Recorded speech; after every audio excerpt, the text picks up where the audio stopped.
January 1944. 25,000 feet above central Germany. The air is thin enough to burn the lungs. Frost creeps along the inside of canopies. Engine noise settles into a constant metallic hum. Below, a patchwork of frozen fields drifts silently past. German fighters climb hard toward a familiar sight. American bombers. Box formations. Predictable, heavy, slow. But something is different today. Above the bombers, not behind them, not peeling away at the border, a new shape holds station. Long wings. Clean lines. A liquid glide that does not break, even at altitude. The aircraft does not turn back. It stays. A Luftwaffe pilot tightens his grip. He rolls in to attack, then finds the escort already there. Faster than expected. Turning tighter than it should. Climbing when it should be struggling. The engagement lasts seconds. The German fighter dives away, shaken, confused. This was not how escort fighters behaved. This was not how the sky was supposed to work. For the first time since the air war began, German pilots sense something deeper than danger. They sense permanence. And to understand why this moment mattered, why it marked the beginning of the end, we must step back to a time when the sky still belonged to the Luftwaffe. When the Second World War entered its fourth year, the sky over Europe had become a battlefield measured not in miles, but in minutes. Minutes of fuel. Minutes of escort. Minutes before survival turned into loss. By 1942, the United States Army Air Forces committed fully to a belief that would define its strategy: daylight precision bombing. Unlike the Royal Air Force, which bombed by night, the Americans insisted that heavily armed bombers flying in tight formations could fight their way to targets and back again. The theory was elegant. Interlocking .5T caliber machine guns would create a defensive web. Fighters would be unnecessary beyond a certain distance. Reality arrived over occupied Europe with ruthless clarity. The Boeing B-17, Flying Fortress, and the consolidated B-24 Liberator were impressive machines, high altitude, long range, heavily armed. But they were not invulnerable. German radar stations detected incoming formations early. Fighter control centers vectored interceptors with precision. Flak batteries filled the sky with steel. By late 1942 and early 1943, Luftwaffe pilots had refined their methods. Head-on attacks reduced exposure to defensive fire. Coordinated slashing passes disrupted formations. Experienced aces led green pilots into combat, absorbing the initial risk while teaching survival in real time. The results were devastating. In October 1943, during the second Schweinfurt-Regensburg raid, American bomber losses reached catastrophic levels. 60 B-17s failed to return in a single day. Hundreds of aircrew were killed or captured. The unescorted bombers had been mauled deep inside Germany, far beyond the range of Allied fighters. This was the escort problem. Early Allied fighters simply could not go the distance. The Supermarine Spitfire, though agile and deadly, lacked range. The Lockheed P-38 Lightning showed promise, but suffered engine reliability issues at high altitude over Europe. The Republic P-47. Thunderbolt was rugged and fast in a dive, but heavy. Its radial engine consumed fuel at an unforgiving rate. The escorts had to turn back, and when they did, the bombers were left alone.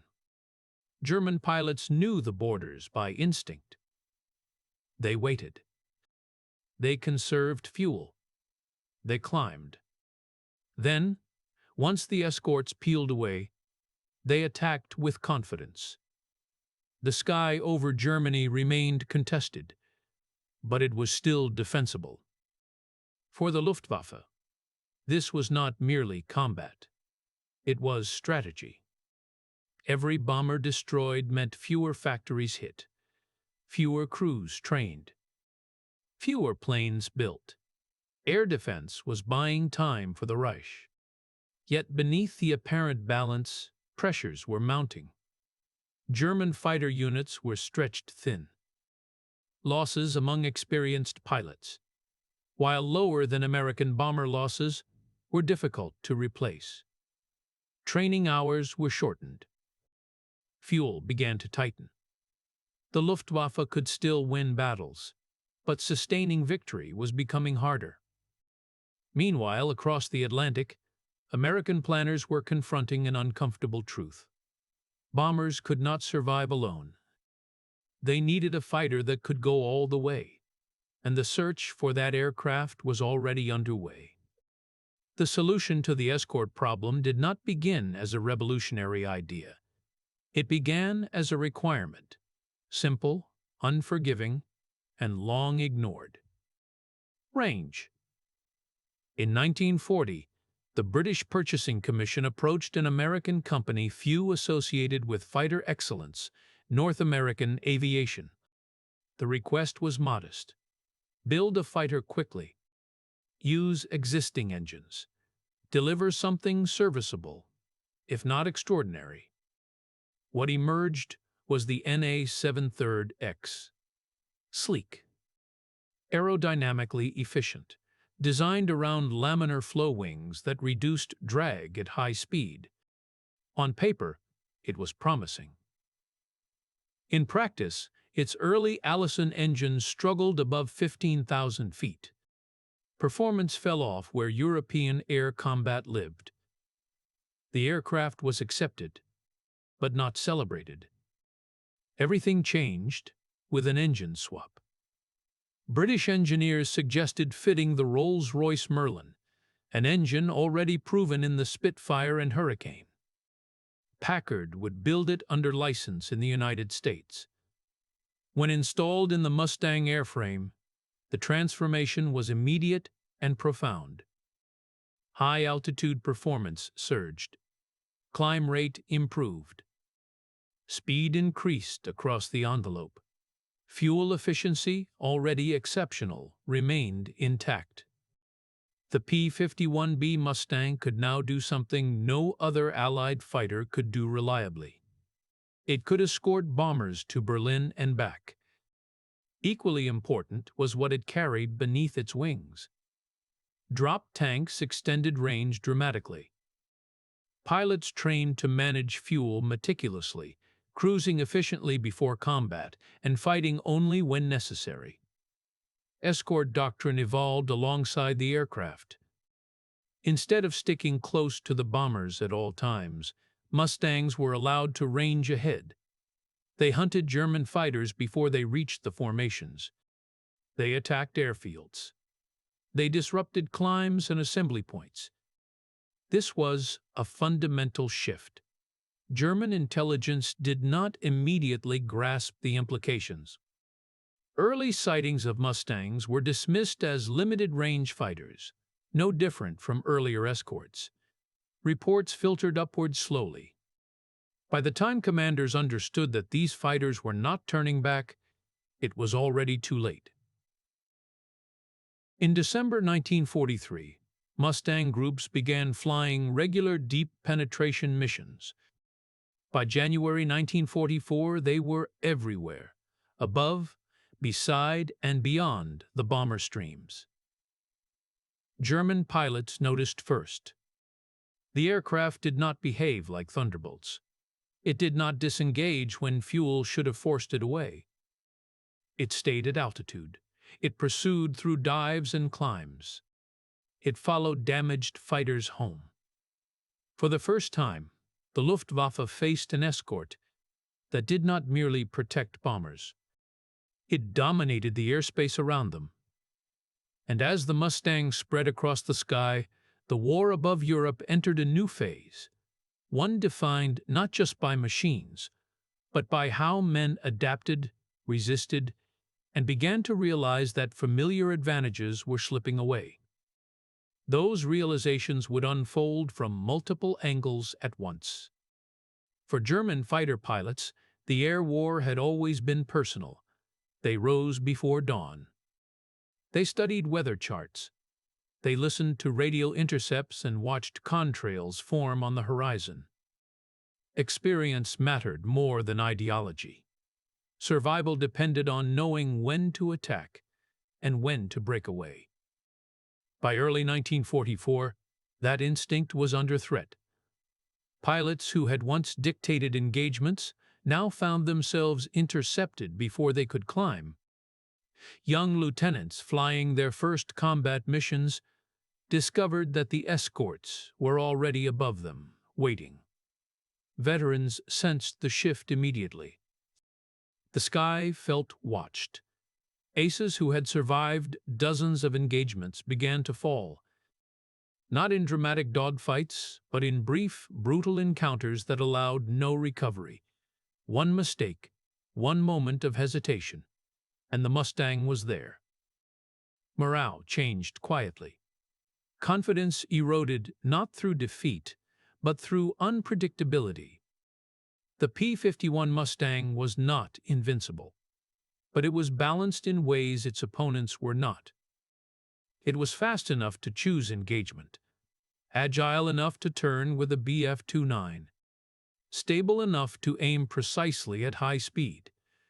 Its Merlin engine retained power where German engines struggled. Its laminar wing reduced drag during long cruises and high-speed chases. German fighters were formidable. The Bf-29 climbed aggressively. The Fu-90 hit hard and rolled quickly. But both were constrained by range, fuel, and attrition. The Mustang was built for endurance. Escort doctrine transformed combat geometry. Mustangs no longer clung tightly to bombers. They roamed. They attacked interceptors before contact. They destroyed German fighters on landing approaches, when speed and altitude were gone. Luftwaffe tactics, built around timing, surprise, and altitude advantage, began to fail. And as these angles converged, German pilots faced an unsettling truth. The rules they had mastered no longer applied. The change in the sky reached German high command slowly, filtered through reports, losses, and uneasy briefings. Hermann Göring, once the proud architect of the Luftwaffe, dismissed early warnings. The escorts, he insisted, could be dealt with. New aircraft would solve the problem. New tactics would restore balance. But commanders at the front, men like Adolf Galland, saw the truth sooner. Galland reported that experienced pilots were being lost faster than they could be replaced. Fuel shortages, limited training. The enemy was not just attacking bombers anymore. It was dismantling the Luftwaffe's ability to fight at all. On the Allied side, leadership recognized opportunity. General James Doolittle authorized aggressive escort tactics. Fighters were no longer chained to bombers. Their mission was air supremacy. American pilots noticed the change almost immediately. German interceptions became fragmented. Coordination faltered. Fighters arrived late, climbed too slowly, or disengaged early. The Luftwaffe was still dangerous, but no longer dominant. Mustang pilots spoke of long chases, of enemy fighters diving away rather than committing. These were not signs of cowardice. They were signs of exhaustion. By spring 1944, fear had shifted sides. German pilots took off knowing that survival was no longer a matter of skill alone. They faced an opponent that could follow them anywhere. Confidence, a pilot's most valuable weapon, began to fracture. And with that fracture, the air war moved toward a decisive breaking point. February 20, 1944. The morning air over England is crowded with engines. Runways stretch edge to edge with aircraft. Bombers taxi in endless lines. Fighters circle, waiting for clearance. The operation has a name: Argument. But history will remember it as Big Week. For 6 days, the Allied air forces commit to a single objective: the destruction of the German aircraft industry and the fighter force that protects it. This time, the bombers do not fly alone. Hundreds of P-51 Mustangs rise with them, their drop tanks gleaming in the cold light. They form above the bomber streams, then move ahead, spreading wide across German airspace. Their mission is no longer defensive. They are hunters. The Luftwaffe responds with everything it has. Bf-29s and W-190s scramble from airfields across the Reich.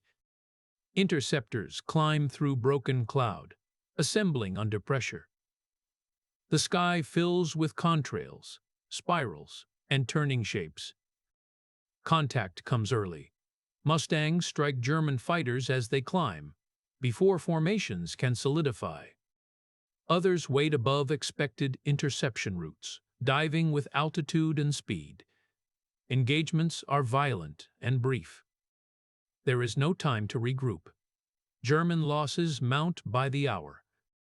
Veteran pilots, men with dozens of victories, fall alongside rookies. Airfields become traps as Mustangs linger, attacking returning fighters low on fuel and ammunition. By the third day, the Luftwaffe is bleeding. Aircraft production facilities are damaged. Fighter units are exhausted. Replacement pilots arrive with minimal training. Thrown into combat, they cannot survive. The bombers press deeper. Berlin is struck repeatedly. For the first time, German air defense is not just challenged, it is overwhelmed. And as Big Week continues, the realization spreads through the Luftwaffe that this battle is not temporary. By the final days of Big Week, the Luftwaffe was fighting two wars at once. One was visible fighters climbing to meet bomber streams, flak bursting at altitude, airfields repairing damage under constant threat.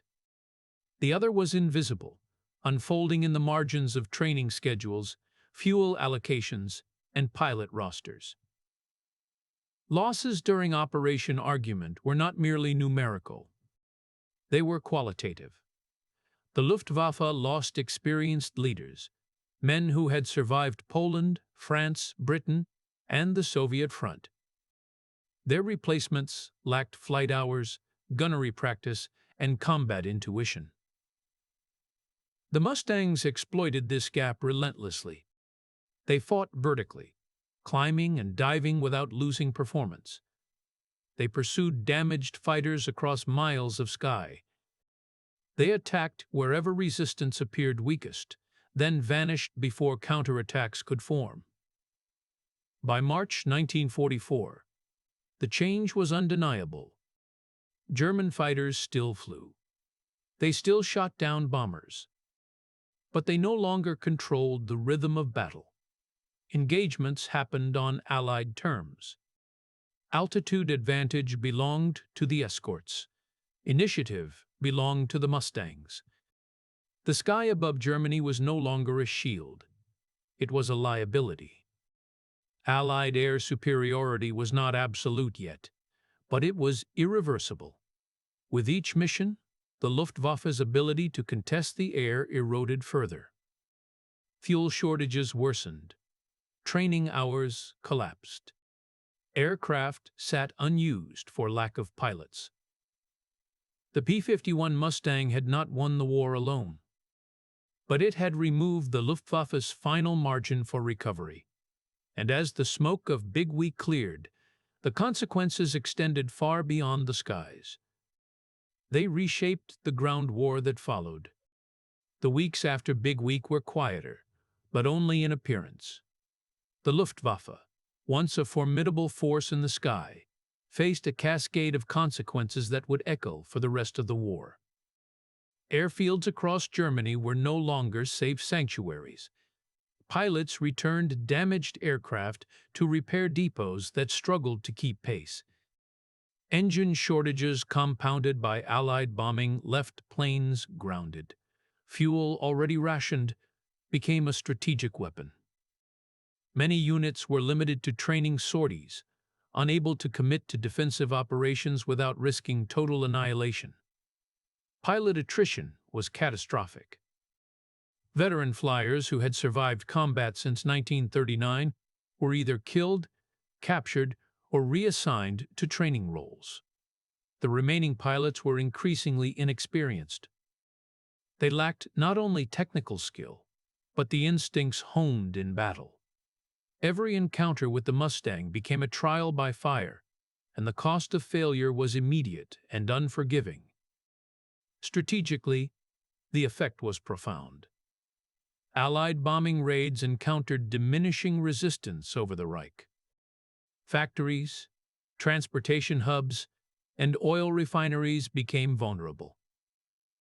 Production slowed, not just from direct destruction, but from an air defense system stretched to its breaking point.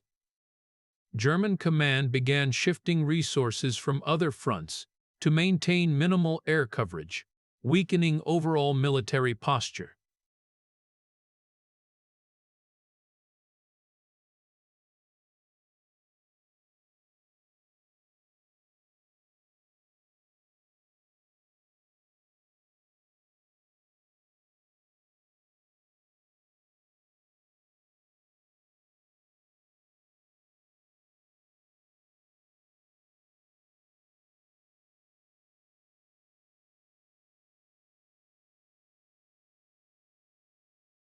Luftwaffe pilots, who once regarded themselves as masters of the sky, faced an uncomfortable truth. They could no longer control the air. The certainty of air superiority that had bolstered German ground operations for years was gone. Fear, once reserved for inexperienced crews attacking bombers, now touched the most seasoned fighter aces. Commanders on both sides noted the transformation.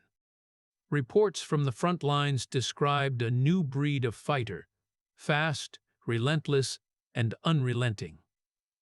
The Mustang had rewritten the unwritten rules of air combat over Europe, and while Germany grappled with the immediate consequences, the Allies were already turning this new advantage into strategy. Plans for the upcoming Normandy invasion could proceed under the expectation of uncontested skies, an assumption that would prove critical in the months ahead. By spring 1944, the Luftwaffe's operational collapse was unmistakable. Its fighter force, once feared across Europe, could no longer mount sustained opposition. Missions were increasingly defensive, reactive, and desperate.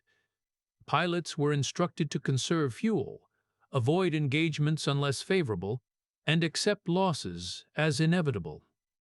The pace of attrition outstripped any hope of recovery. Production alone could not compensate. While German factories continued to turn out aircraft, the gap between aircraft built and pilots available widened dangerously. Entire squadrons were left grounded, stripped of experience, and vulnerable to Allied air power. Ersatz pilots. Replacements with minimal training faced P-51s with predictable, often fatal results. Veteran units became smaller, fragmented, and overstretched. The Allies seized this opening. The P-51's dominance enabled continuous bombing campaigns deep into Germany with reduced losses. Key industrial targets: the aircraft industry, oil refineries, rail networks, were hit relentlessly. German defensive formations failed to intercept effectively, and sorties increasingly returned with only partial success. Morale among Luftwaffe units plummeted, while Allied pilots gained confidence in their technological edge. This imbalance had strategic consequences beyond air warfare. With the skies dominated, the Allies could plan large-scale operations on the continent with relative security. D-Day, less than 3 months later, benefited from unchallenged air supremacy, allowing land forces to advance with a reduced threat from Luftwaffe intervention. German ground forces, deprived of effective aerial support, faced additional strain in resisting the invasion.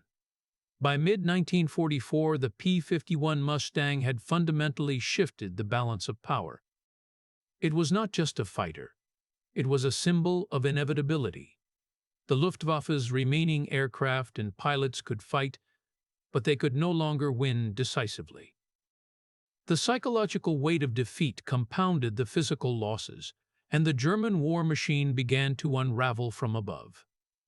And as the final echoes of Luftwaffe resistance faded from the skies, the stage was set for a new chapter of the war, one defined by Allied dominance in both air and ground operations, and a clear understanding that the era of uncontested German air superiority was over.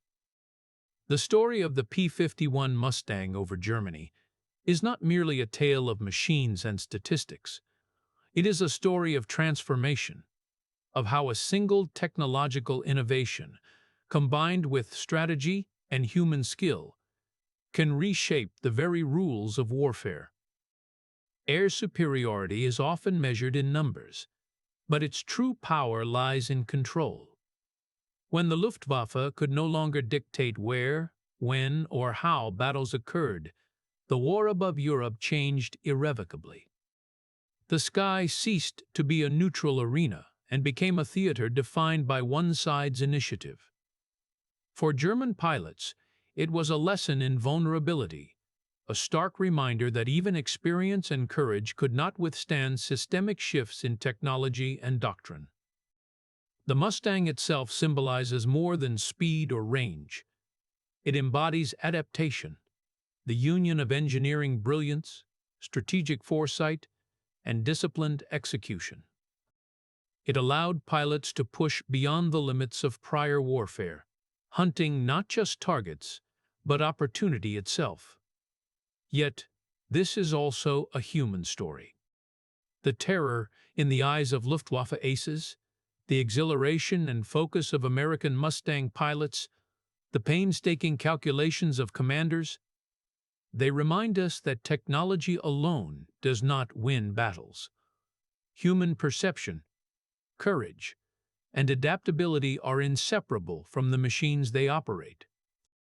In the end, the sky over Germany became a mirror reflecting the larger truth of the war. Dominance is not granted. It is earned, maintained, and fiercely contested.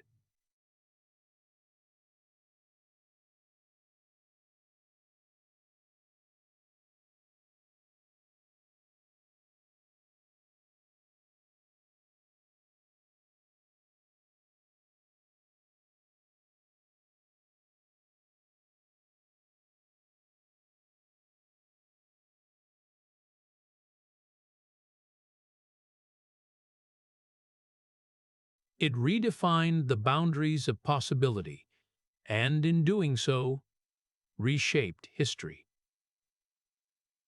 The moment German pilots first encountered the Mustang was fleeting, measured in seconds, but its impact would echo through years, across skies, battlefields, and memory, forever marking the moment when control of the air, and perhaps the war itself, was finally, irreversibly lost.